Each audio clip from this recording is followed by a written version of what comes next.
Menurut Bapak, Pekanbaru ini mana lebih bersih dari Jakarta dan Bandung? Pekanbaru bersih atau tidak? Kalau saya biasa lewat bersih, Pak. Oke, bersih kan? Saya nggak tahu lah kalau di pinggir-pinggir ya. Sekarang, Bapak harus jujur nih kota. Iya. Kalau saya biasa lewat dari Pandau, Jalan Sudirman, Gajah Mada, bersih, Pak. Bersih. Baik. Ya. Untuk menjadi Pak RT dan Pak RW itu melamar, Pak. Sama dengan pemilihan wali kota. Iya, Pak. Iya. Juga itu. Pakai visi misi. Iya. Terus sebagai mitra pemerintah, RT dan RW adalah yang terdepan, yang menjadi ujung tombak di tengah-tengah masyarakat, menjalankan fungsi-fungsi pemerintah. Maka gajinya itu dari Allah Subhanahu Wa Taala.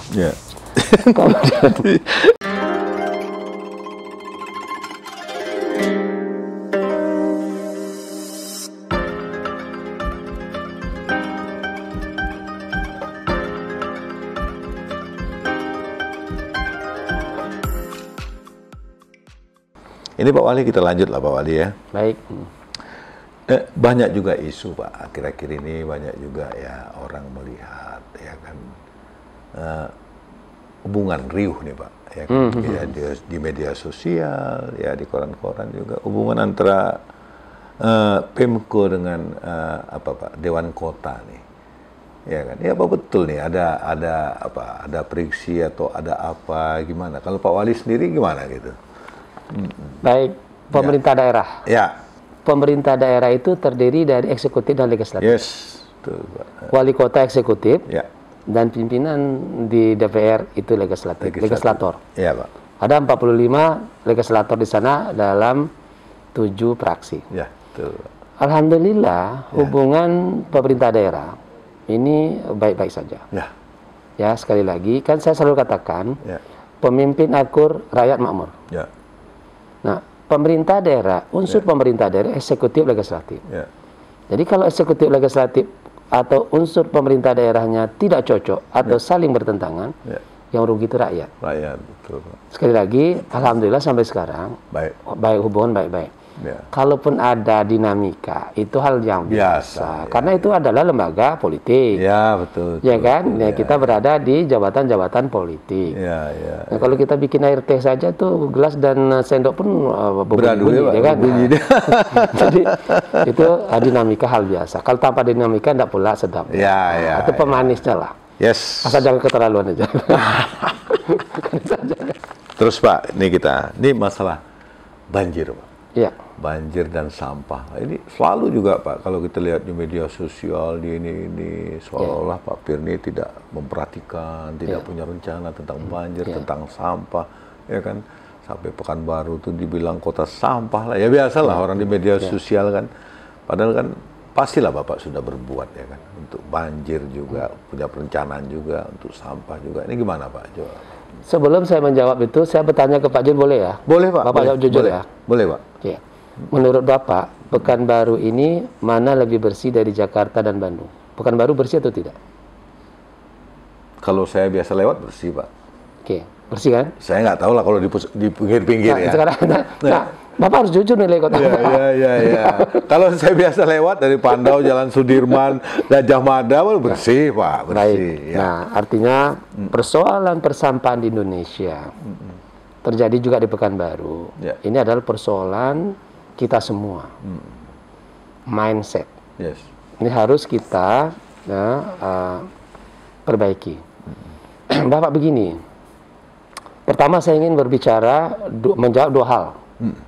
Genangan banjir, dan sampah. Ini satu sisi mata uang. Ya kan? Ya Pak. Nah, namun saya akan berbicara tentang kewenangan. Di dalam membangun kawasan, ini ada kewenangan-kewenangan Pak. Kewenangan pemerintah pusat, kewenangan pemerintah daerah, provinsi, dan kewenangan pemerintah daerah, kabupaten kota. Dalam Pekanbaru tentu ada 3. Nah, sekarang kita berbicara soal sistem drainase. Ya kan? Sekali lagi sistem drainase. Jadi, kenapa terjadi genangan-genangan banjir? Ya kan? Maka persoalannya pertama, kita urut secara sistematis dulu kewenangan. Di dalam sistem drainase ada 3 kewenangan. Main drainase utama itu kewenangan dari pemerintah pusat. baik yang dibangun maupun juga anak sungai maupun sungai. Nah, di Kementerian teknisnya adalah PUPR. Di Kementerian PUPR saja Pak yang mengurus lingkungan itu, pertama yang berkaitan dengan sungai dan anak sungai adalah Dirjen Sumber Daya Air. Kemudian yang berkaitan dengan drainase lingkungan, perkotaan, itu Dirjen Cipta Karya. Ada Direktur PLP di sana. Kemudian yang berkaitan dengan pemukiman, itu juga ada Dirjen Pemukiman di PUPR. Kemudian yang berkaitan dengan drainase pendukung bagian dari jalan, itu ada ada Dirjen Bina Marga di Kementerian PUPR. Di Kementerian PUPR saja Pak yang mengurus soal sistem drainase ini, itu ada 4 Pak. Nah, jadi yang mengurus itu aja 4. Kemudian pemerintah provinsi Pak. Jadi yang kolektor itu provinsi, tersier baru kota. Jadi sekali lagi, ini sistem, ya kan? Nah, tahun ini memang waktu saya di Kepala Dinas PU di Riau, saya waktu itu untuk Kota Pekanbaru menyusun master plan drainase kota. Kemudian dari master plan itu nanti kita membagi kewenangan. Kemudian dari situ MOU, tetapi waktu itu tidak tuntas, belum sampai ke MOU antara Menteri PU, Gubernur Riau dan Wali Kota Pekanbaru, belum sampai ke sana, ya kan? Nah, kemudian kita harapkan setelah saya jadi wali kota, kita harapkan provinsi bisa melanjutkan. Ternyata juga enggak. Maka tahun 2019 yang lalu, saya perintahkan Kepala Dinas PU Kota Pekanbaru, kota ambil alih. Kota yang menjadi menyusun rencana induk tersebut. Nah, dan alhamdulillah kita sudah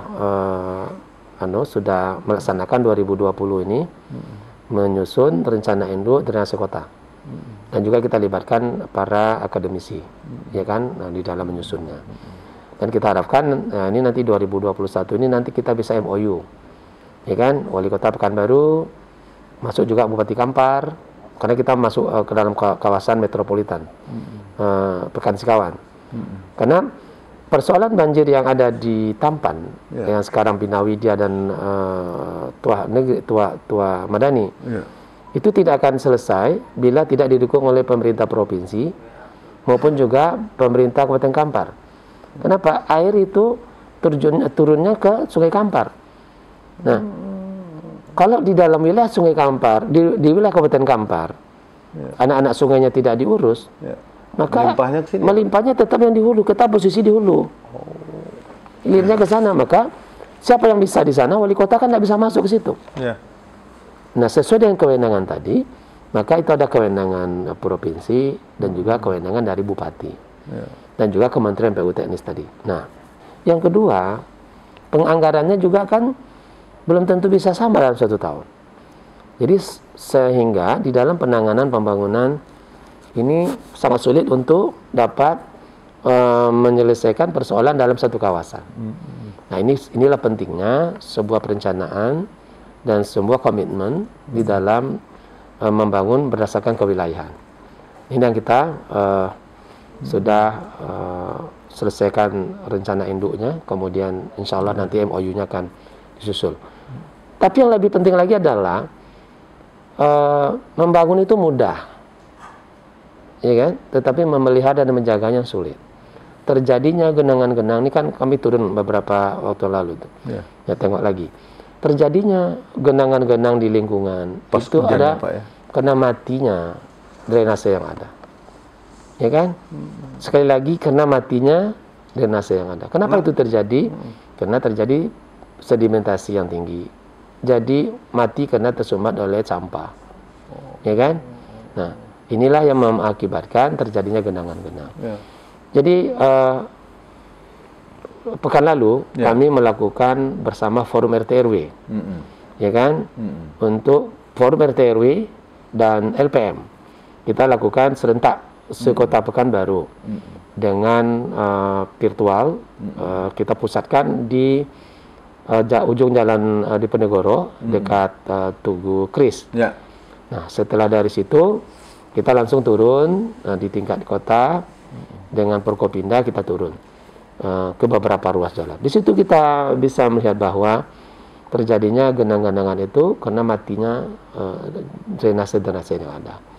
Karena juga lingkungan yang masyarakat juga para pemimpin tidak melaksanakan lagi yang menjadi semangat kita, yaitu menjadi budaya kita gotong royong. Budaya gotong royong untuk membersihkan lingkungan, mencintai lingkungan itu ini semakin merosot. Sehingga waktu itu saya buktikan ini loh, buktinya gotong royong tidak turun di sini. Ini posisi jalan ini, posisinya konturnya menurun. Mestinya tidak terjadi genangan. Ini kenapa terjadi genangan? Coba kita cari persoalannya. Persoalannya adalah jalan masuk ke toko yang dibangun oleh masyarakat itu mengakibatkan paritnya mati, tersumbat. Kemudian juga tidak ada gotong royong dalam membersihkannya. Itulah terjadi paritnya mati dan akhirnya jadi tergenang. Kemudian saya tahu juga ini, coba lihat di hilir jembatan ini tumbuh kayu yang sudah sebesar ini. Diperkirakan umurnya lebih dari 1 tahun. Nah, ini juga mempengaruhi kepada kapasitas dari sungai tersebut. Mengurangi itu juga mengakibatkan terjadinya genangan banjir. Kualitas lingkungan memberikan kontribusi 40% terhadap kesehatan masyarakat. Nah, inilah yang harus kita lakukan edukasi dan sosialisasi kepada masyarakat bahwa urusan sampah, urusan genangan banjir itu adalah urusan lingkungan, urusan kita bersama. Pak Jul, saya bertanya ke Bapak, boleh aja ganti-gantian ya, jangan Bapak nanya saya terus, ya kan? Boleh. Karena pertanyaan saya gini, soal sampah. Sampah itu musuh kita atau sampah itu teman kita? Pertanyaan baru Bapak jawab setelah saya cerita. Manusia, individu, setiap kita individu adalah produsen sampah. Mulai kita lahir ke muka bumi, orang kita saja lahir ke muka bumi, kita sudah memproduksi sampah. Sampah medis. Kemudian sampah berikutnya. Sampai kita mati masuk kubur, kita masih menjadi produsen sampah. Nah, artinya dalam kehidupan kita, sampah itu selalu ada bersama kita. Maka Bapak memandang sampah itu teman atau lawan? Teman, Pak. Kalau teman, urus sampahnya dong. Ikan, jangan terlantarkan teman. Jadi tapi nanti nggak diurus ya. Pak Jul nanti urus sampahnya. Kalau masing pribadi kita mengurus sampah secara baik, nggak akan ada persoalan sampah bukan baru. Pak Jul, saya 2 kali ke Jepang. Ke Jepang, Pak. Jepang. Ke Jepang. Dia studi banding. Ya. Dalam soal lingkungan dan sampah. Di Jepang, Pak ya, itu sampah diurus oleh pemerintah. Diurus pemerintah? Ya, BUMD yang ngurus. Ya kan, ada sebuah BUMD sampai menghancurkan sampah, khususnya sampah domestik. Ya, sampah rumah tangga. Pemerintah mengangkut sampah dari pemukiman 1 kali 3 hari. Jadi 3 hari sekali gitu? Iya. 3 hari sekali. Di Jepang? Ya, kampungnya bersih, kotanya bersih. Di Pekanbaru, Pak, kita ngangkut sampah 3 kali 1 hari. Tapi kotanya tidak bersih-bersih. Sampah tetap menjadi persoalan. Kenapa tuh, Pak? Nah, kira-kira menurut Bapak gimana itu? Ya kan? Di negara maju tadi, 1 kali 3 hari, kotanya bersih, kampungnya bersih. Di kita 3 kali 1 hari, tidak bersih. Maka oleh sebab mari kita ubah cara kita berpikir, ubah cara kita memandang, bahwa sampah itu urusan kita bersama, karena kitalah produsennya. Kalau masing-masing kita sudah disiplin, maka insya Allah sampah tidak akan menjadi persoalan. Termasuk banjir tadi, Pak? Ya, termasuk banjir tadi. Ya kan? Karena banjir tadi juga terindikasi adanya parit-parit yang mati akibat sampah. Kurang gotong royong. Ya. Itu kira-kira Pak Jo. Baik Pak Pir, kita break sebentar. Tetap di Cakap Lepas.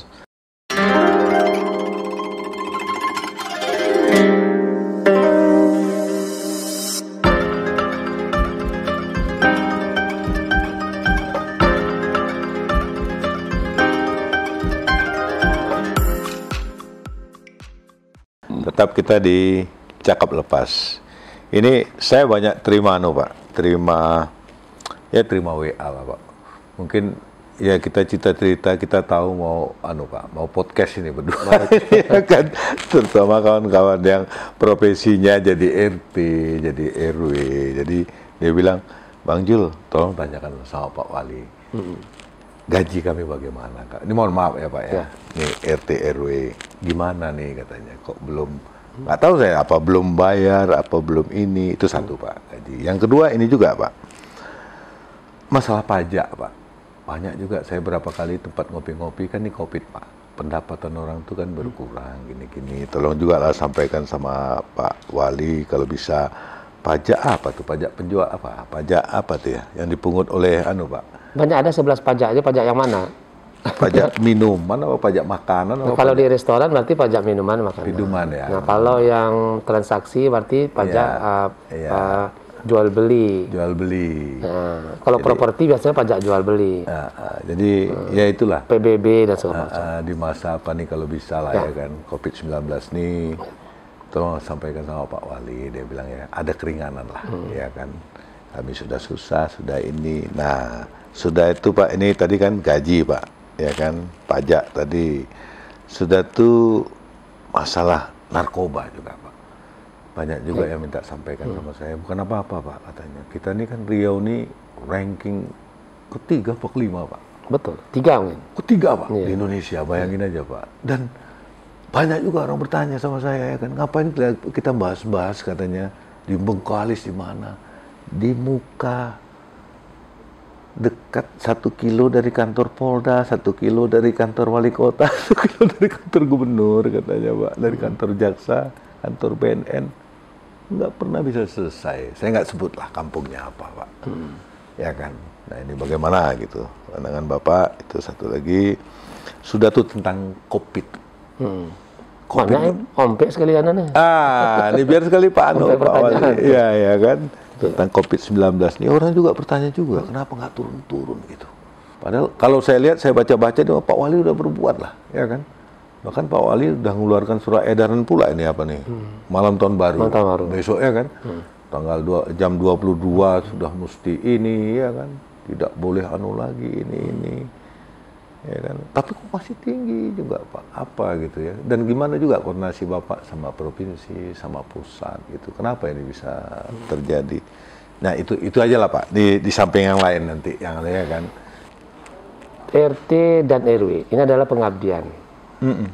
Jadi orang-orang yang menjadi dan terpilih menjadi RT dan RW, itu adalah orang-orang yang telah mendharmakan waktu, tenaga, dan pikirannya untuk amal ibadah. Ya kan? Buktinya mereka kan nggak ada yang ditunjuk Pak. Mereka melamar kan Pak? Untuk menjadi, betul tak? Untuk menjadi Pak RT dan Pak RW itu melamar Pak. Sama dengan pemilihan wali kota. Iya Pak. Iya juga itu. Pakai visi misi pula. Terus di dalam sistem pemerintahan memang yang terendah, yang terdepan, yang paling ujung itu adalah desa dan kelurahan. Tetapi sebagai mitra pemerintah, RT dan RW adalah yang terdepan, yang menjadi ujung tombak di tengah-tengah masyarakat, menjalankan fungsi-fungsi pemerintahan. Walaupun dalam undang-undang tidak termasuk bagian dari pemerintahan, tetapi adalah kelompok masyarakat yang bermitra dengan pemerintah menjalankan fungsi-fungsi pemerintahan. Maka gajinya dari mana? Gajinya Allah Subhanahu Wa Taala yang memberi.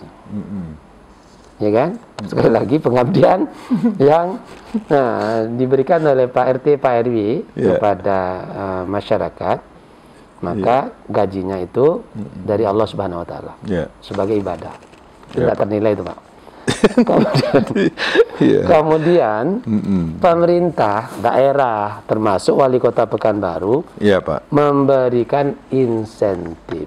Oh, bukan gaji Bukan gaji.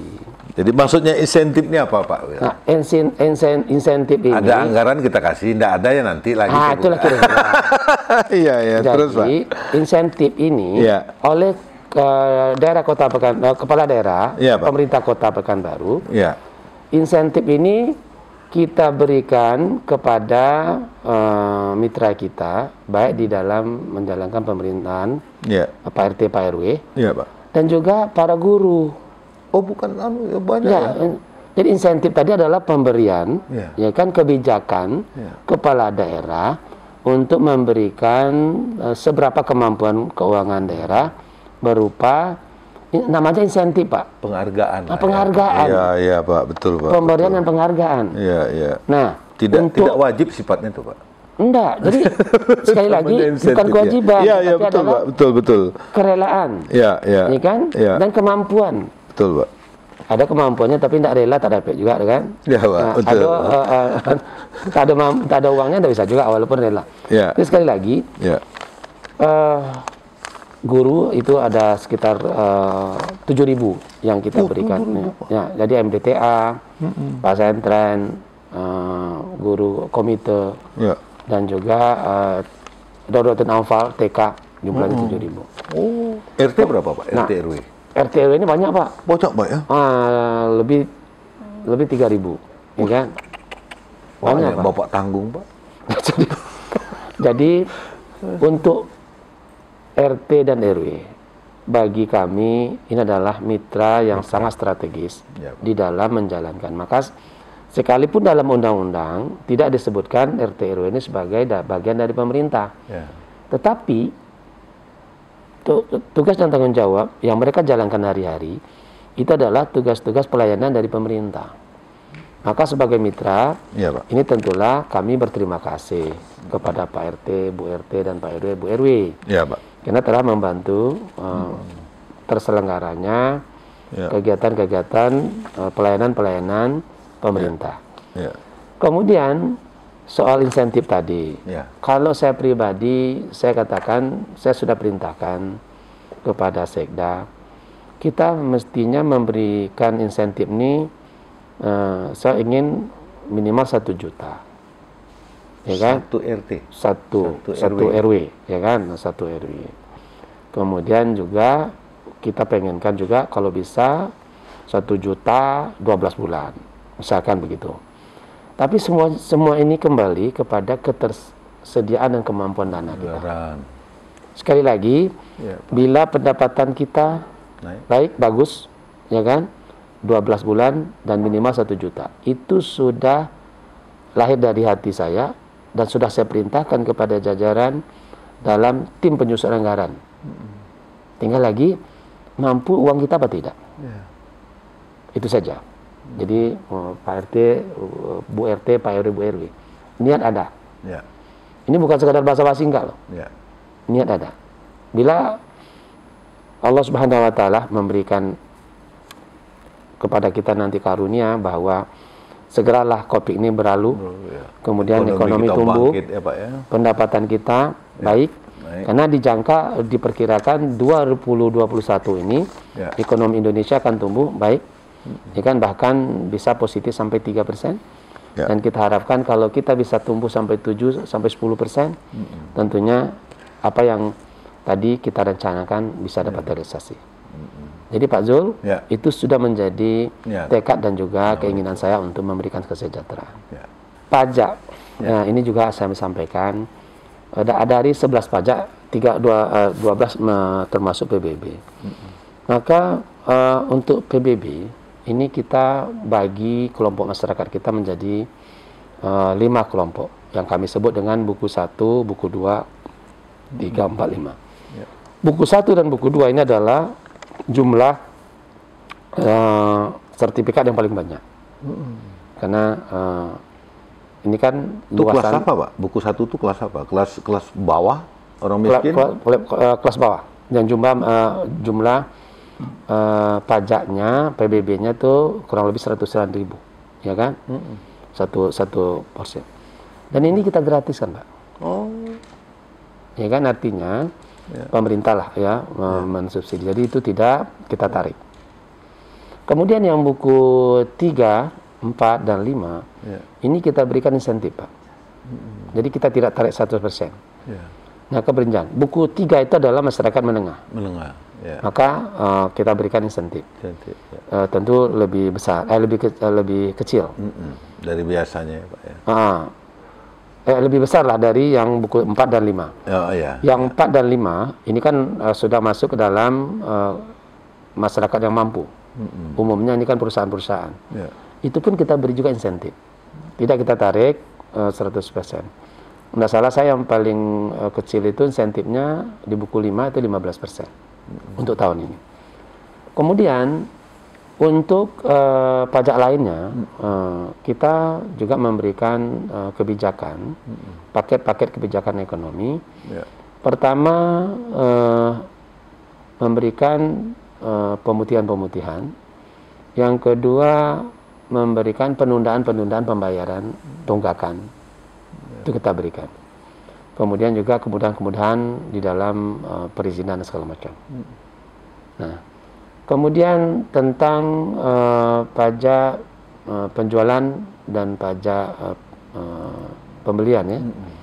Ini juga kita memberikan juga perhatian kepada WP, wajib pajak. Kemudian juga berkaitan dengan sosial. Itu kita berikan insentif bahkan sampai 10%, 90%. Kemudahan. Artinya di tengah-tengah pandemi Covid, di semua sektor pajak yang ada di kita, kita berusaha untuk memberikan layanan dan juga perhatian kepada WP tersebut. Bermacam-macam kebijakan dan dalam bentuk insentif yang kita berikan. Itu Pak Jaya. Itu kemudian tadi narkoba. Ya. Narkoba. Pak, narkoba ini barangkali tadi secara nasional kita mungkin tadi ranking ketiga ya untuk Provinsi Riau. Yang perlu kita pahami begini. Provinsi Riau ini adalah provinsi yang terbuka. Garis pantai kita di pesisir Sumatera ini, pertama dari Batubara, Kabupaten Batubara di Sumatera Utara, sampai ke Kuala Tungkal di Jambi, itu panjangnya 2000 kilo, Pak. Garis pantai kita yang berhadapan, ini pesisir Riau ini, Pak. Ya, di sepanjang Selat Malaka, 2000 kilo itu menjadi pintu semua, Pak. Ya. Kemudian juga 2 sungai besar. Sungai Siak. Sama sungai? Sama sungai Kampar. Ya kan? Ditambah lagi sungai Indragiri. Itu juga sungai Rokan, 4 sungai. 4 sungai di kita ini. Ini juga berada di pesisir itu, Pak. Dan ini juga jalur masuk semua, Pak. Semua jalur masuk. Memang volume yang paling besar adalah sungai Siak. Ya kan? Nah, sekali lagi, kenapa kita menjadi yang ranking tinggi itu? Di Indonesia loh, Pak. Di Indonesia. Jadi dari Singapura, dari Malaysia, ya kan, dari ASEAN, itu masuk ke provinsi kita ini, masuk ke Kota Pekanbaru ini dengan pintu yang begitu banyak dan luas. Maka sekali lagi Pekanbaru, Provinsi Riau menjadi tempat transit di dalam narkoba. Ini. Kepala BNN Kota Pekanbaru yang baru, minggu lalu kami sudah bertemu lagi untuk nanti bagaimana cara membentengi masyarakat kita, membentengi generasi muda kita agar bisa terhindar dari narkotika dan sejenisnya. Karena pengawasan dari pemerintah, pengawasan dari masyarakat ini tidak efektif kalau hanya dilakukan oleh kita. Tetapi yang paling efektif bagaimana pengawasan dari diri sendiri, dari keluarga. Ini harus menjadi benteng. Maka oleh sebab itu, yang paling utama di dalam membangun benteng adalah iman dan ilmu agama. Bagaimana kita menanamkan kepada generasi muda kita dengan keyakinan, terutama bagi generasi muda Islam. Bagaimana bahwa narkoba itu haram.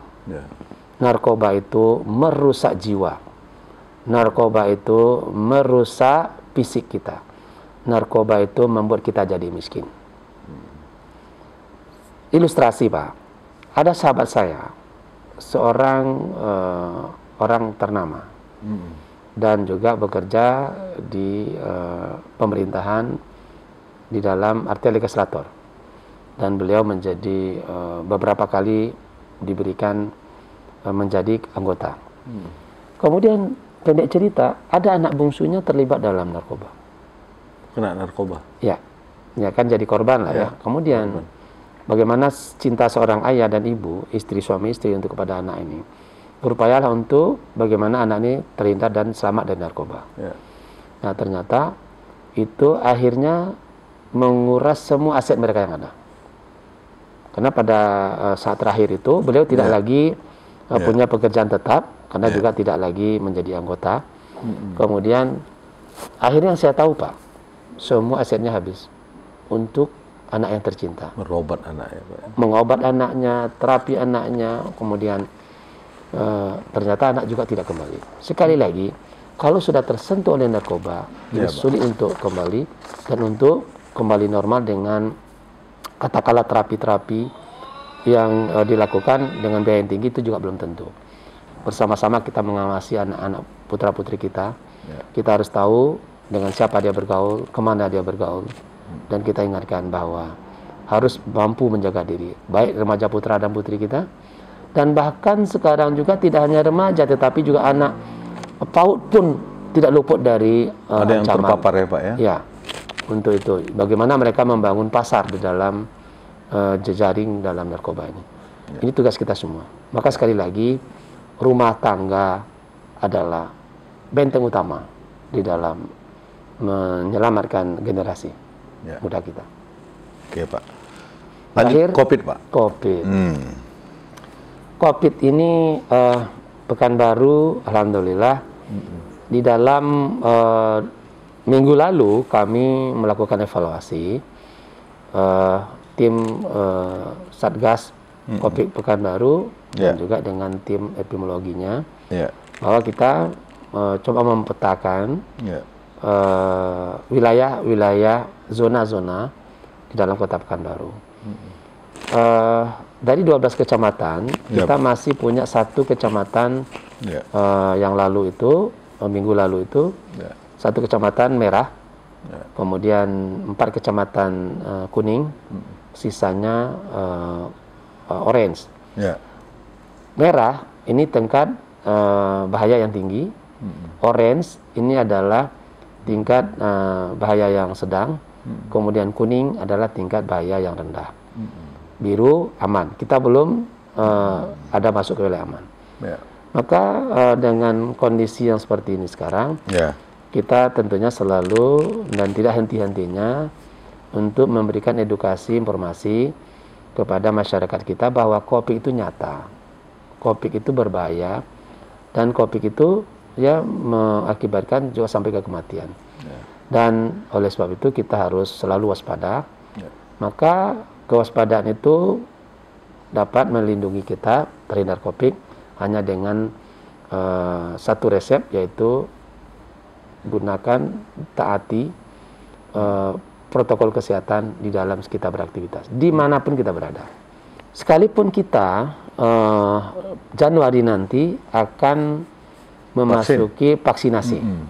Nah, dari sosialisasi pertama kali 2 minggu yang lalu dari tim Satgas Nasional COVID bersama tim daerah, disampaikan bahwa vaksinasi dimulai insya Allah Januari ini dengan jumlah yang terbatas, kemudian juga akan diberikan kepada kelompok-kelompok yang terdepan, terutama petugas pelayanan kesehatan. Kemudian ada lagi kelompok-kelompok yang diatur. Artinya orang yang terdepan di dalam menghadapi COVID ini adalah orang yang paling rentan, dan orang yang paling rentan ini yang harus pertama diberikan pelayanan dulu. Tentu ini semua ada tugas kita bersama. Disiplinnya kita menerapkan protokol kesehatan, insya Allah ini akan lebih terhindar kita dari COVID itu sendiri. Dan sekali lagi, Covid ini mesti kita perangi bersama-sama. Iya, Pak. Ya kan? Maka disiplin kunci pokok dalam kita bisa menyelesaikan persoalan Covid ini sendiri. Ya. Pak Pir, rasanya udah berjam-jam lah kita ya. Berdiskusi ya. Udah anu semua lah, udah terang semua lah. Ya. Ya 1,5 tahun apa 2 tahun lagi kan habis di periode kedua, Pak. Kira-kira nih pertanyaan terakhir, Pak, sebelum kita 2024 atau 2022 sampai 2024 ini kemana, Bapak? Apa tidak berminat untuk pileg, ya kan, pemilu, atau mungkin maju lagi jadi gubernur di Riau? Pak Zul, ya. Saya ini pada dasarnya sama dengan Bapak nih. Ya. Kita background kita adalah seorang birokrat. ASN ya, Pak ya. Ya, seorang birokrasi. Ditambah lagi saya birokrat dan teknokrat. Ya kan, artinya di dalam jiwa saya ini ada tertanam dari awal jiwa untuk melayani. Ya kan, jiwa yang sudah terbangun selama 32 tahun saya di pekerjaan umum. Kemudian ditambah 8 tahun saya sudah menjadi wali kota Pekanbaru. Berarti 40 tahun sudah, dari 60 tahun umur saya, 40 tahun saya sudah bekerja untuk melayani masyarakat. Maka pengabdian itu tidak akan pernah hilang. Dan itu adalah amal bagi saya. Dan maka oleh sebab itu, apakah masuk ke dunia politik lagi, ataupun tidak di dalam dunia politik, insya Allah akan saya tetap mengabdi kepada masyarakat sebagai amal jariah saya. Panggilan jiwa menjadi kepala daerah ini, menjadi wali kota ini, sekali lagi ini panggilan, saya sebut panggilan jiwa dan juga panggilan Ibu Pertiwi lah. Karena tidak ada impian saya waktu itu menjadi kepala daerah, tetapi saya dipersiapkan oleh pimpinan saya waktu itu, ya kan, kemudian juga mengarahkan dan membimbing saya untuk menjadi pelayan publik. Ternyata Allah ridho. Nah, kemudian apakah 2024 nanti saya masuk kemana? Sekali lagi, pengabdian kepada masyarakat akan kita teruskan dalam bentuk apapun. Kemudian, apakah nanti akan tetap masuk jalur politik? Situasi, kondisi lah yang akan menjawab, dan Ibu Pertiwi lah yang akan memberi panggilan. Bila mana, ya kan, Senayan memanggil, kita akan ke Senayan. Siap.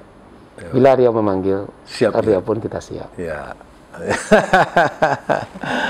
Baiklah pemirsa, jadi sudah lama kita berbincang-bincang dengan Pak Wali Kota Pekanbaru ini, dan ini juga topik kita kan, Kaleidoskop 2020. Dari visi sampai apa-apa yang selalu dipertanyakan masyarakat lah, termasuk banjir, sampah, Covid, apa tadi udah dijawab lah sama Pak Wali. Dan saya sebagai host, Pak Wali, Pak Pir juga ya mengucapkan selamat tahun baru lah kepada masyarakat Pekanbaru, khususnya umumnya masyarakat Riau dan masyarakat Indonesia ya Pak Wali ya.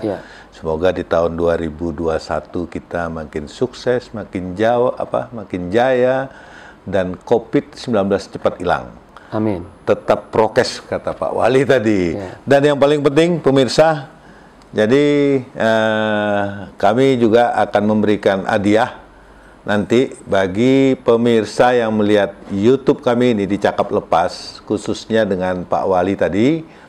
Jadi 10 atau lebih lah nanti ya, buku Pak Wali ya kan. Jadi siapa yang like, subscribe, dan komentar terbaik, kami yang menilainya, dan nanti jemput di Cakaplah, kami akan memberikan buku ini, buku Pak Wali tentang Kota Pekanbaru, dan ditandatangani langsung sama Pak Wali. Baik pemirsa, terima kasih. Assalamualaikum warahmatullahi wabarakatuh.